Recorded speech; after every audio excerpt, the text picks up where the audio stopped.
মুসলিমদের মাঝে নিজেদেরকে আহলুল হাদিস বা সালাফি বলে পরিচয় দেওয়ার রীতি বা প্রবণতা কবে থেকে চালু হয়েছে? ইদা ওয়াকাআতিল ফিতনাহ, যখন ফিতনা সংঘটিত হলো, ক্বালু সাম্মু লানা রিজালাকুম ফাইযা কানা মিন আহলিস সুন্নাহ, যদি সে আহলুস সুন্নাহর অনুসারী হয় আমরা তার হাদিস গ্রহণ করি, ওয়া ইন কানা মিন আহলিল বিদআহ, আর যদি আহলিল বিদআর অনুসারী হয় আমরা তার হাদিস গ্রহণ করি না। ওয়াকাআতিল ফিতনা দ্বারা উদ্দেশ্য কি? কাতল উসমান ইবনে আফফান রাদিয়াল্লাহু তাআলা আনহুর হত্যা।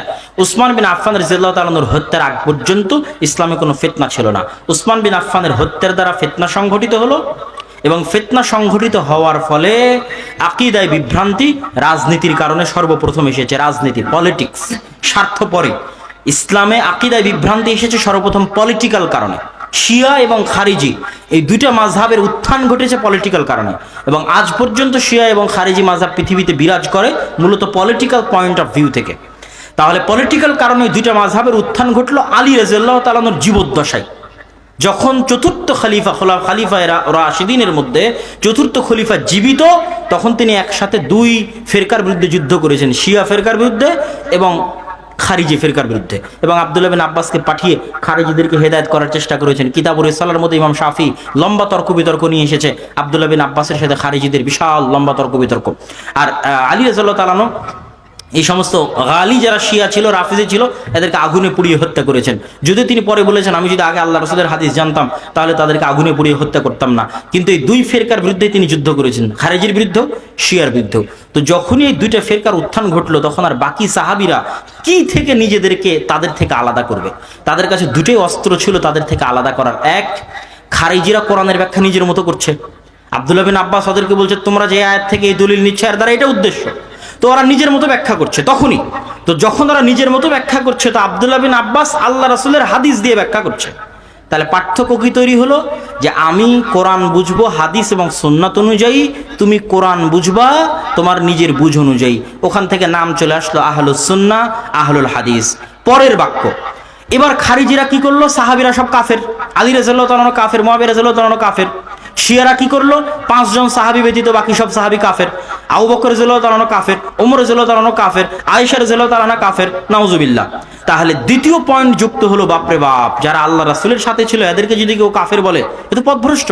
তাহলে আরেকটা শব্দ যুক্ত করো, ওয়াল জামাআহ, জামাআতুস সাহাবাহ তথা আহলুস সুন্নাহ ওয়াল জামাআহ। আমরা কোরআন বুঝবো সুন্নাত এবং হাদিস অনুযায়ী, আর জামাআতুস সাহাবা তথা সাহাবীদের জামাতের অনুসারী। সব সাহাবী ন্যায়পরায়ণ, সব সাহাবী সৎ, সব সাহাবী রাসূল সাল্লাল্লাহু আলাইহি ওয়াসাল্লামের সাহাবী, তাদের গালিগালাজ করা যাবে না, তারা কেউ কাফের নয়। এই দুই মানদণ্ডের উপর বাতিল ফেরকা থেকে নিজেদেরকে সাহাবীরা আলাদা করে নিল। সাহাবীরা যখন নিজেদেরকে আহলুস সুন্নাহ ওয়াল জামাআহ বলে আলাদা করে নিল, তারপর সাহাবীদের যুগ থেকে শুরু হয়ে গেল আজ পর্যন্ত মানদণ্ড এই দুটেই। কোরআন বুঝতে হবে হাদিস দিয়ে, আর সাহাবীদের সম্মান রক্ষা করতে হবে। এই দুইটার যদি খণ্ডন হয় তাহলে বুঝতে হবে ও পথভ্রষ্ট। তাহলে এটা আজকে নয়, সাহাবীদের যুগ থেকে।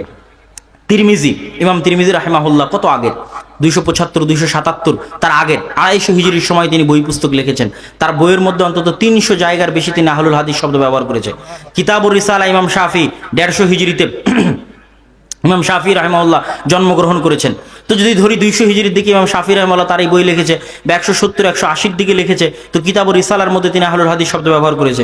কিতাবুল উম্মের মধ্যে তিনি আহলুল হাদিস শব্দ ব্যবহার করেছে। সুফিয়ান বিন সাঈদ আস-সাউরি তারা আহলুল হাদিস শব্দ ব্যবহার করেছে।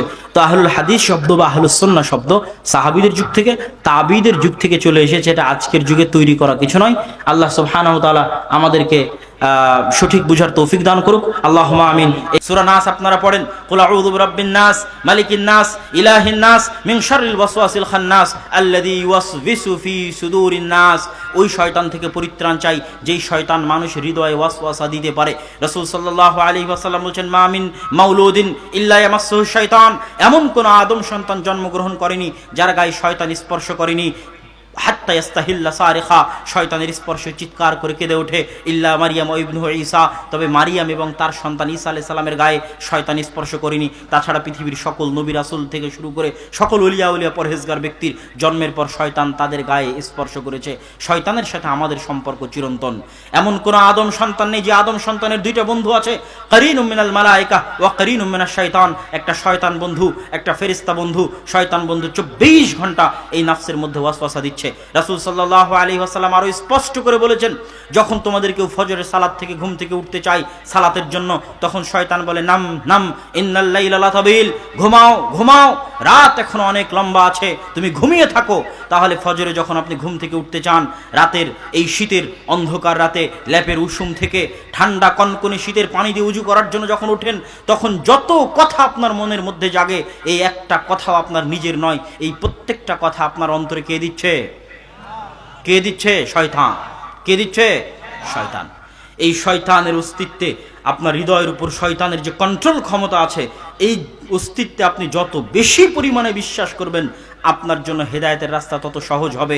এই জন্য রাসূল সাল্লাল্লাহু আলাইহি ওয়াসাল্লাম এবং আল্লাহ সুবহানাহু ওয়া তাআলা এই নাফসের উপর সবচেয়ে বেশি জোর দিয়েছেন, কেননা এই নাফসের উপর কন্ট্রোল ক্ষমতা আছে শয়তানের। এই জন্য নাফসকে আগে বিশুদ্ধ করতে হবে, প্রশিক্ষিত করতে হবে শয়তানের কবল থেকে বাঁচানোর জন্য।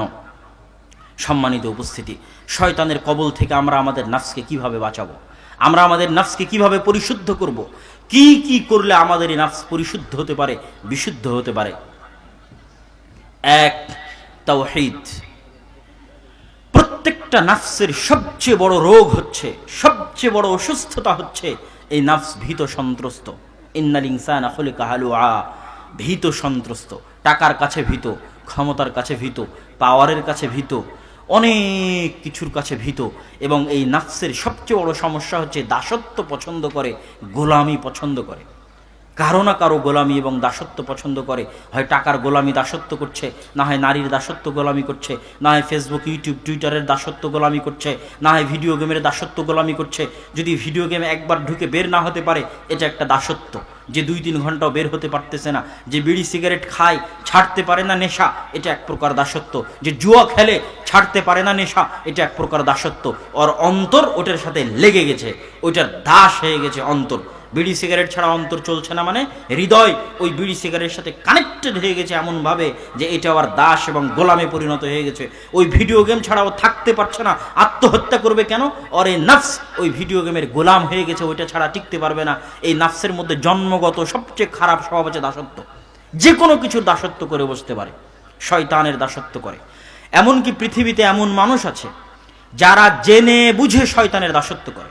আমরা যারা এখানে উপস্থিত আছি, আমরা নিজেদের অজান্তে শয়তানের দাসত্ব করি, শয়তানের গোলামি করি। কিন্তু পৃথিবীর এমনও মানুষ আছে যারা জেনে বুঝে শয়তানের গোলামি করে। কিছুদিন আগে একটা উৎসব গেল, হ্যালোইন উৎসব, যেখানে ভূতের মতো আকৃতি চেহারার সামনে লাগিয়ে ইউরোপ আমেরিকা থেকে শুরু করে ভারত, বাংলাদেশ, পাকিস্তান, এমনকি সৌদি আরবের মতো দেশে পর্যন্ত হ্যালোইন উৎসব হয়েছে। এই হ্যালোইন উৎসবটা মূলত ইচ্ছা করে শয়তানের ইবাদত করা, তাআব্বুদুশ শয়তান। আমরা যেমন ইচ্ছা করে আল্লাহর ইবাদত করি, এই হ্যালোইন উৎসবটা হচ্ছে জেনে বুঝে কাকে খুশি করা? কাকে খুশি করা? শয়তানকে। জেনে বুঝে শয়তানকে খুশি করা। এরকম পৃথিবীতে অসংখ্য মানুষ আছে যারা ইচ্ছাকৃত শয়তানকে খুশি করে। এবং শয়তানের সাথে মানুষের যোগাযোগ হতে পারে, শয়তানের সাথে মানুষের কথোপকথন হতে পারে।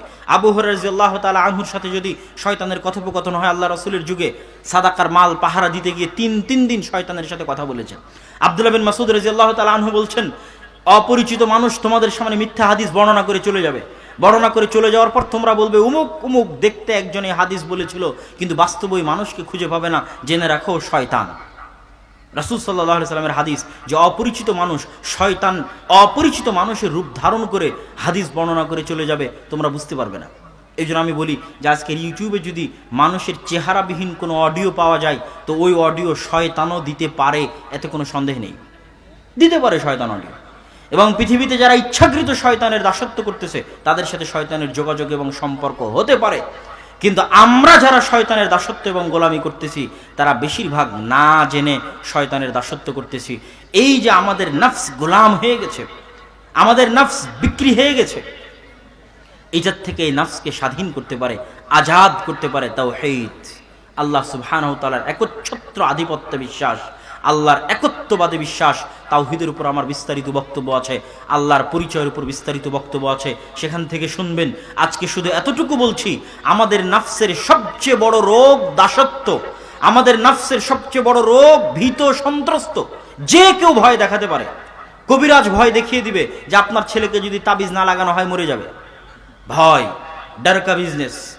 অমুক বলে দিবে যে পীরের যদি আনুগত্য না করো, ওই কবরে যদি সিজদা না করো, ওই ওলি আউলিয়ার কাছে যদি না যাও, হিন্দুরা বলবে অমুক দেবীর যদি পূজা না করো উপরওয়ালা খুশি হবে না। ভয়, ইন্নাল ইনসানা খুলিকা হালুআ। এই তুমি যদি দাড়ি রাখো তোমার চাকরিবাদ, আর চাকরিবাদ হলে তুমি খাবা কি? ভয়, রিজিকের ভয়। এই তুমি যদি সন্তান সন্ততি নাও, কি দিয়ে খাওয়াবা, কি দিয়ে পড়াবা? ভয়, রিজিকের ভয়, টাকা পয়সার ভয়। প্রত্যেক ধাপে ধাপে আদম সন্তানের এই নফসের সবচেয়ে বড় অসুস্থতা, যেটা শয়তান সবচেয়ে বেশি ব্যবহার করে, সেটা হচ্ছে ডর, ভয়, খৌফ। ভয় দেখাও, কত কির ভয় দেখিয়ে আপনাকে কত রকমের গুনাহে লিপ্ত করাবে, তার সকল কৌশল শয়তানের জানা আছে। এই সকল ভয় থেকে ঊর্ধ্বে উঠতে পারে নফস যখন নফসের মধ্যে তাওহীদ প্রবেশ করে। অতএব তাওহীদ সম্পর্কে আপনাদের জানতে হবে। বিস্তারিত অন্য বক্তব্য থেকে তাওহীদ সম্পর্কে জেনে নেবেন। 2, আপনার নফস এবং আমার নফস আজকে যে শয়তানের দাসত্ব এবং গোলামি করতেছে, কলুষিত, অপরিষ্কার, অপরিচ্ছন্ন হয়ে গেছে। এই নফসকে যদি তার কলুষিত, তার অপরিষ্কার, অপরিচ্ছন্ন থেকে বাঁচাতে চাই, এই নফসকে অলস বসে থাকতে দেওয়া যাবে না। এই নফসকে কাজ দিতে হবে, কাজ করাতে হবে। আমাদের প্রত্যেকের নফস অলস বসে থাকে দেখে গুনাহ করে। অলস নফসকে গুনাহ করানো শয়তানের পক্ষে খুবই খুবই সহজ। এই জন্য নফসকে কাজ দিতে হবে।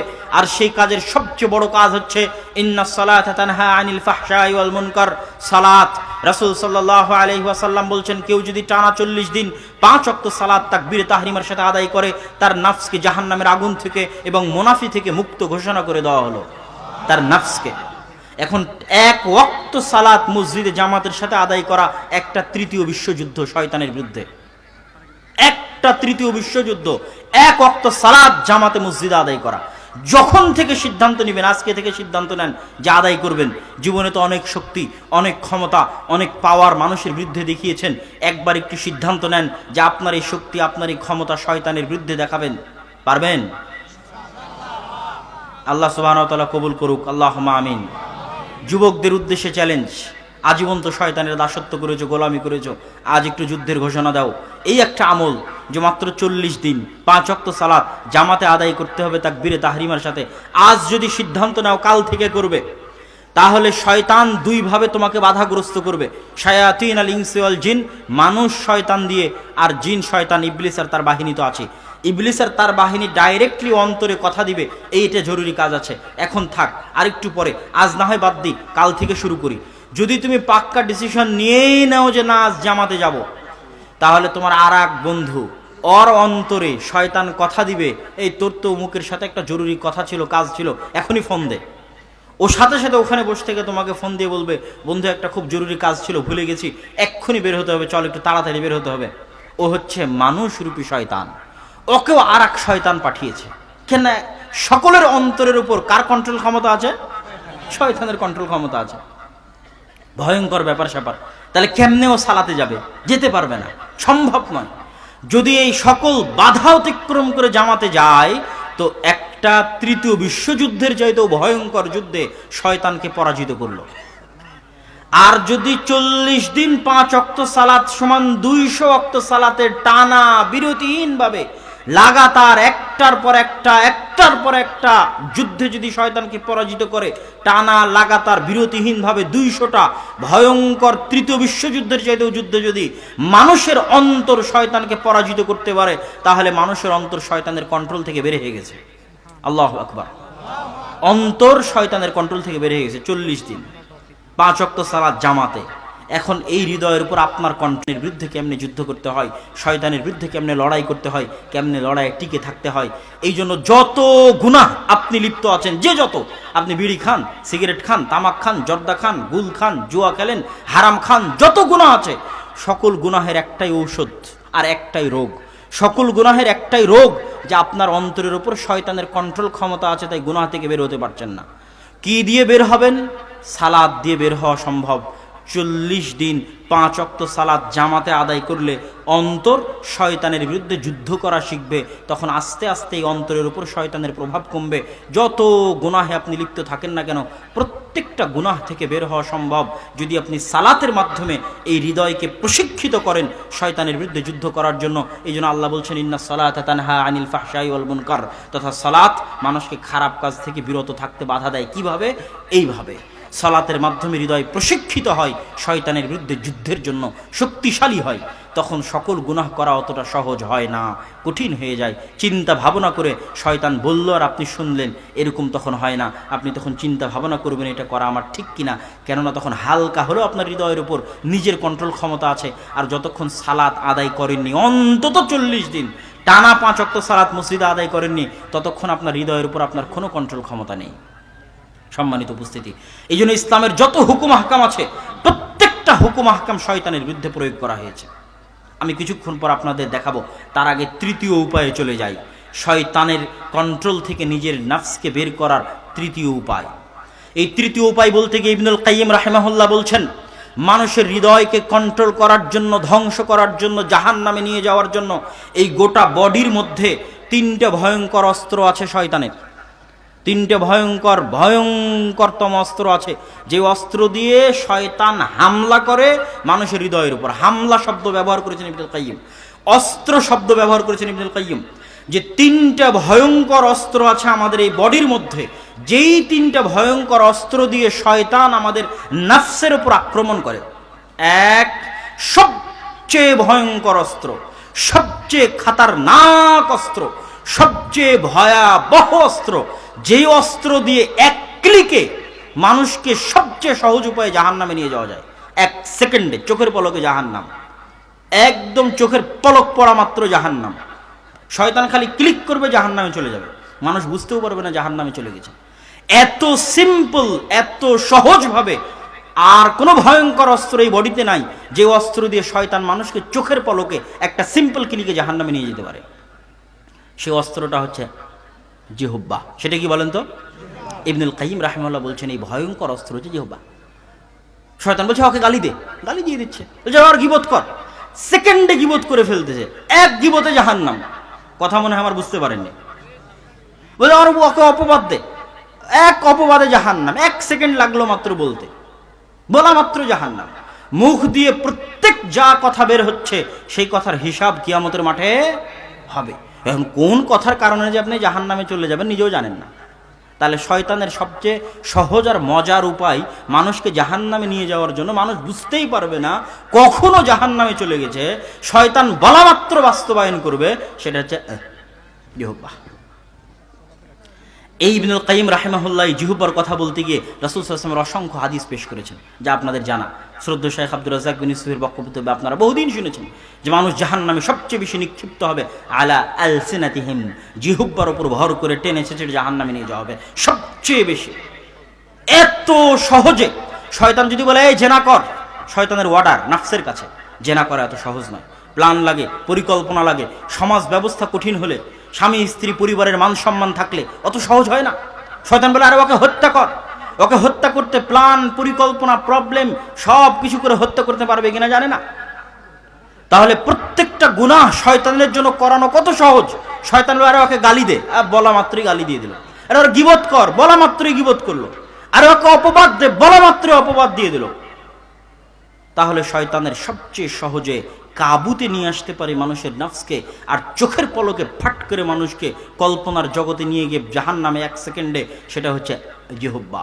ইবনুল কাইয়িম বলছেন, শয়তানের কবল থেকে যদি মানুষ তার নফসকে বাঁচাতে চায়, তাহলে আগে মুখ বন্ধ রাখতে হবে। খুললে কোনটা বললে যে জাহান্নাম কে জানে। অতএব শয়তান থেকে যদি বাঁচতে চাও তো মুখ কি করো? মুখ কি করো? বন্ধ করো। আর যদি জিহ্বা খোলে, এটা ভয়ঙ্কর অস্ত্র, এটা খুব ভয়ঙ্কর। যদি খোলে তাহলে যেন এটা বলে খোলে আল্লাহু আকবার, সুবহানাল্লাহ, আলহামদুলিল্লাহ, লা ইলাহা ইল্লাল্লাহ। রাসূল সাল্লাল্লাহু আলাইহি ওয়াসাল্লাম বলেছেন, পৃথিবীর সবচেয়ে দামি সম্পদ, এই অস্ত্র দিয়ে যেমন জাহান্নামের চাবি ফাট করে খুলে যাবে, ঠিক এই অস্ত্র দিয়ে জান্নাতে যাওয়া সহজ। লিসানুন যাকির, যেই জিহ্বা ক্ষণে ক্ষণে আল্লাহকে স্মরণ করে। আল্লাহু আকবার। তাহলে এই অস্ত্রটা যেমন শয়তানের জন্য সবচেয়ে কাজের, ঠিক এই অস্ত্রটা আমার এবং আপনার জন্য সবচেয়ে কাজের। কি করতে হবে? আগে মুখ বন্ধ। বাপরে বাপ, কোনটা যে শয়তান বলিয়ে নেয় আর কোনটা বলে যে 1 সেকেন্ডে জাহান্নামে নিয়ে চলে যাবে আল্লাহ ভালো জানে। অতএব কন্ট্রোল ক্ষমতা, মানুষের সবচেয়ে দুর্বল কন্ট্রোল ক্ষমতা আছে তার জিহ্বার উপর। এই জন্য আগে জিহ্বার উপর কন্ট্রোল ক্ষমতা প্রতিষ্ঠা করো মানুষ। শয়তান সবচেয়ে বেশি মানুষকে জাহান্নামে নিয়ে যায় এটা দিয়ে। অতএব এটার উপর আগে কন্ট্রোল ক্ষমতা প্রতিষ্ঠা করো, বন্ধ করে দাও, শয়তানকে অচল করে দাও, শয়তানের এই অস্ত্রকে ভোতা করে দাও। মুখ খোলার দরকার নাই, খুললেই সুবহানাল্লাহ, আলহামদুলিল্লাহ, লা ইলাহা ইল্লাল্লাহ, আল্লাহু আকবার। এবার ইবনুল কাইয়িম রাহিমাহুল্লাহ বলছেন, এই একে তো জিহ্বা বন্ধ করে দিলাম, কেন জিহ্বা শয়তানের সবচেয়ে বড় অস্ত্র। দুই, এই জিহ্বাকে এবার বিপরীতভাবে কাজে লাগাতে হবে, সেটা হচ্ছে লিসানুন যাকির, আল্লাহর স্মরণ, ধাপে ধাপে আল্লাহর স্মরণ, পদক্ষেপে পদক্ষেপে আল্লাহর স্মরণ। এবার ধাপে ধাপে আল্লাহর স্মরণের বর্ণনা স্বয়ং রাসূল সাল্লাল্লাহু আলাইহি ওয়াসাল্লাম ইসলামে দিয়েছে। আইনে রাসূল দোয়া অধ্যায় বই যদি আপনাদের বাসায় থাকে, না থাকলে আজকে যদি কিনেন, কিনা সম্ভব না হলে আপনাদের মোবাইলে দোয়া অধ্যায় অ্যাপস, আইনে রাসূল দোয়া অধ্যায় প্লে স্টোরে গিয়ে দোয়া অধ্যায় অ্যাপস যদি ইনস্টল করেন, সেখানে আইনে রাসূল দোয়া অধ্যায় বইয়ে যত দোয়া দেওয়া আছে বা কোরআন এবং হাদিসে যত দোয়া আছে, প্রত্যেকটা দোয়া শয়তানের বিরুদ্ধে। কার বিরুদ্ধে? শয়তানের বিরুদ্ধে। এটা ইবনুল কাইয়িম রাহিমাহুল্লাহ একের পর এক প্রমাণ পেশ করছেন। যেমন রাসূল সাল্লাল্লাহু আলাইহি ওয়াসাল্লাম বলেছেন, ইযা দাখালা আহাদুকুম ফি বাইতিহি ওয়া লাম ইয়াযকুর ইসমাল্লাহ, যখন তোমাদের কেউ বাড়িতে প্রবেশ করে তখন সে যেন বলে আসসালামু আলাইকুম। আসসালামু আলাইকুম যদি বলে, শয়তান বলবে লা মাবিতা লাকুম ওয়া লা আশা লাকুম, এই তোমাদের এই বাড়িতে থাকার জায়গা নেই, খাওয়ার জায়গা নেই, পালাও। আর যদি আসসালামু আলাইকুম না বলে, বলবে এখানেই থাকো, এখানেই খাও। দিলাম সালাম, বিরুদ্ধে গেল কার? কার বিরুদ্ধে গেল? শয়তান। বলে যদি তোমাদের কেউ খেতে বসে, বলবে বিসমিল্লাহ, বিসমিল্লাহ বললে শয়তান খাবে না, না বললে শয়তান তার সাথে খাবে। বললাম বিসমিল্লাহ, গেল কার বিরুদ্ধে? শয়তানের। প্রত্যেকটা দোয়াকে রাসূল সাল্লাল্লাহু আলাইহি সাল্লাম শয়তানের সাথে কানেক্ট করেছেন, শয়তানের সাথে রিলেট করেছেন।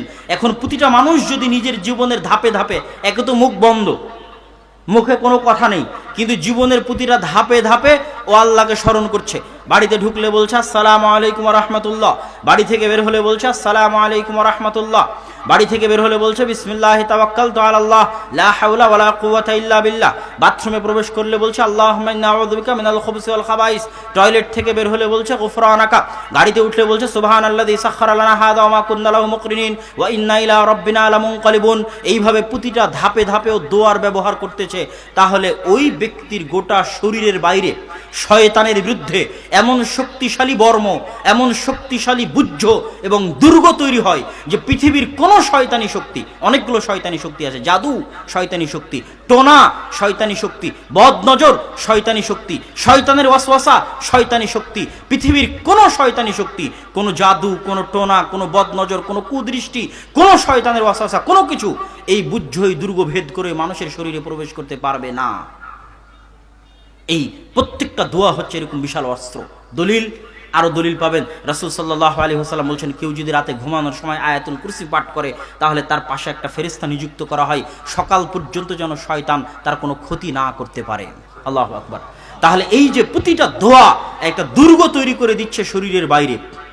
এবং বড় বড় জাদুকররাও তাদের বক্তব্যের মধ্যে স্বীকার করেছেন, যেহেতু জাদু সত্য, তারা স্বীকার করেছেন যে যখন তারা জাদু করেন এবং ওই জাদু যদি কোনো 5 ওয়াক্ত সালাত আদায়কারী এবং সব সময় লিসানুন যাকির জিকির করে, এইরকম লিসান জিহ্বাওয়ালা মানুষের বিরুদ্ধে যদি জাদু হয়, তাহলে বাইরে এমন একটা অবয়ব দেখা যায়, এমন একটা অদৃশ্য কিছু থাকে যে জাদু তার পর্যন্ত পৌঁছতে পারে না, তার পর্যন্ত কাজ করতে পারে না, তার পর্যন্ত আক্রমণ করতে পারে না। এইভাবে কোনো বদনজর কোনো কিছুই কাজ করতে পারবে না। কেন? ইসলামের প্রতিটা দোয়া এইভাবে শয়তানের বিরুদ্ধে সাজানো আছে।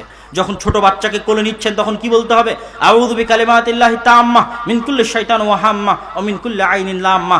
অন্য আলতু ফালতু কথা বাদ দিয়ে, আদর যত্নের অসংখ্য কথা বাদ দিয়ে আগে এই দোয়া পড়তে হবে। এটার মাধ্যমে আপনার ছোট বাচ্চাকে আপনি শয়তানের কবল থেকে পরিত্রাণ চাচ্ছেন। নাস, ফালাক, ইখলাস শয়তানের কবল থেকে পরিত্রাণ চাচ্ছেন। আয়াতুল কুরসি, সূরা ফাতিহা, সূরা বাকারার শেষ 2 আয়াত শয়তানের কবল থেকে পরিত্রাণ চাচ্ছেন। সম্মানিত উপস্থিতি, এই সকল আলোচনার সারমর্ম হচ্ছে যে শয়তানের সবচেয়ে ভয়ঙ্কর অস্ত্র জিহ্বা। জিহ্বা বন্ধ, শয়তানকে অচল করে দিলাম। এবার জিহ্বা কাজে লাগিয়ে জান্নাতের দরজা খুলবো। লিসানুন যাকির, জিহ্বাকে আল্লাহর কথা স্মরণকারী করতে হবে প্রতি ধাপে ধাপে, প্রতি পদক্ষেপে।